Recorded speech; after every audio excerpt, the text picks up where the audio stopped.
السلام علیکم۔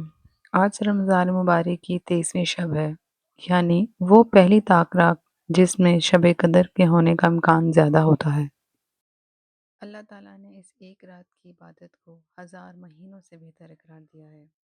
آج کی اس ویڈیو میں ہم جانیں گے اس مبارک رات کی فضیلت کیا ہے، کون سی دعا لازمی پڑھنی چاہیے۔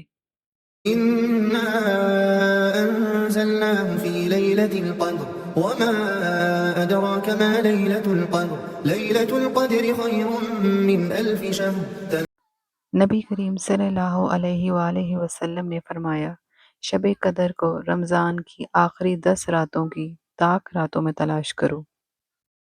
آج کی رات رونے، گڑگڑانے اور اپنے گناہوں کی معافی مانگنے کی رات ہے۔ حضرت عائشہ رضی اللہ عنہا نے پوچھا، یا رسول اللہ، کیا مجھے شب قدر مل جائے گی تو میں کیا پڑھوں؟ آپ صلی اللہ علیہ وآلہ وسلم نے یہ ایک خاص دعا سکھائی، اے اللہ، تو معاف کرنے والا ہے اور معافی کو پسند کرتا ہے، بس مجھے معاف فرما دے۔ اس قیمتی رات کو غفلت میں مت گزاریے، اپنے لیے اور پوری امت مسلمہ کے لیے خصوصی دعا کیجیے۔ اللہ ہم سب کی عبادت اور دعاؤں کو قبول فرمائے۔